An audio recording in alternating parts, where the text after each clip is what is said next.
I got so much motherfucking design on right now.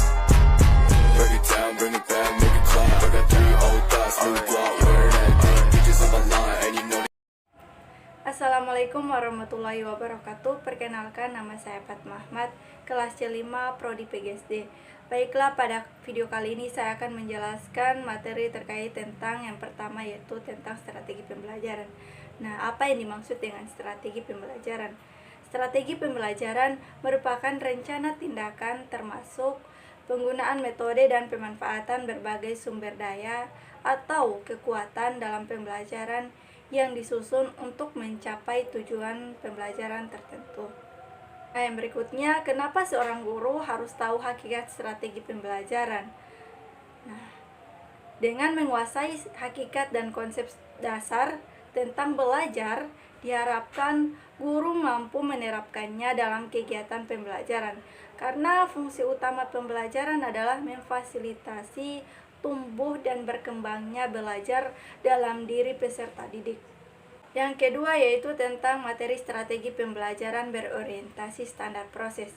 Standar proses pembelajaran meliputi apa saja sih? Nah, standar proses pembelajaran meliputi perencanaan pembelajaran, pelaksanaan proses pembelajaran, dan penilaian proses pembelajaran untuk meningkatkan efisiensi dan efektivitas ketercapaian kompetensi lulusan. Terus bagaimana penerapan strategi pembelajaran dalam proses pembelajaran?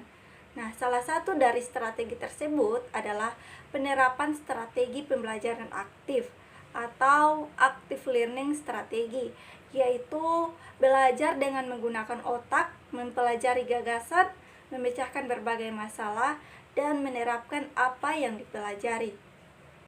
Berikut soal yang ketiga itu tentang strategi pembelajaran dapat diklasifikasikan menjadi 4.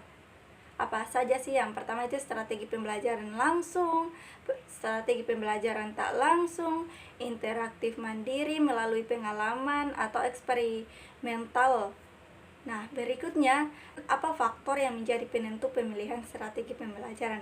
Faktor-faktor pemilihan metode pembelajaran diantaranya meliputi yang pertama, tujuan pembelajaran, bahan materi pembelajaran, sumber belajar, warga belajar, sarana fasilitas belajar, waktu pembelajaran, dan besar kecilnya kelompok. Berikut materi tentang pembelajaran tuntas atau mastery learning. Pembelajaran tuntas atau mastery learning merupakan suatu pendekatan pembelajaran yang menganut asas ketuntasan. Konsep belajar tuntas adalah proses belajar yang bertujuan agar bahan ajaran dikuasai secara tuntas. Artinya, cara menguasai materi secara penuh. Kemudian, manfaat belajar tuntas itu apa? Nah, manfaat belajar tuntas yaitu peserta didik lebih leluasa dalam menentukan jumlah waktu belajar yang diperlukan. Artinya peserta didik diberi kebebasan dalam menetapkan kecepatan pencapaian kompetensinya. Berikut materi terkait tentang strategi pembelajaran kooperatif. Nah, kelebihan strategi pembelajaran kooperatif yaitu dapat meningkatkan kemampuan prestasi siswa dan pemahaman mengenai suatu pembelajaran, serta dapat meningkatkan keterampilan sosial siswa. Sedangkan kelemahannya membutuhkan waktu yang cukup lama untuk mencapai target yang diinginkan. Kemudian, apa saja faktor yang mempengaruhi model pembelajaran kooperatif?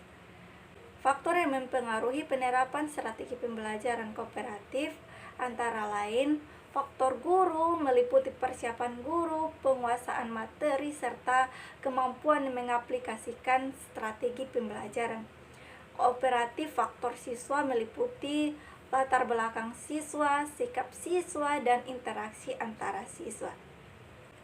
Materi ke-6 yaitu tentang metode pembelajaran. Nah, apa saja hal yang perlu diperhatikan saat memilih metode pembelajaran? Nah, terdapat beberapa hal yang perlu diperhatikan saat memilih metode pembelajaran. Yang pertama yaitu pahami materi yang ingin dijelaskan. Kedua, tentukan tujuan pembelajaran. Yang ketiga, pahami karakteristik siswa. Keempat, pilih alternatif metode pembelajaran yang sesuai dengan materi dan karakteristik dominan. Kemudian di dalam metode pembelajaran ini ada macam-macam metode pembelajaran. Sebutkan. Nah, di sini ada beberapa macam metode pembelajaran, yaitu sebagai berikut. Yang pertama, ada metode ceramah, kedua metode diskusi, metode demonstrasi, metode ceramah plus, metode resitasi, metode eksperimental, metode studi tour atau karya wisata, kemudian metode latihan keterampilan, metode pengajaran beregu, peer teaching method atau metode pemecahan masalah, problem solving. Kemudian ada tentang metode project, metode Taylorian, dan metode global atau Ganze method. Baiklah, itulah video dari saya. Semoga bermanfaat bagi kita semua. Sekian, wassalamualaikum warahmatullahi wabarakatuh. I ain't fucking with these hoes,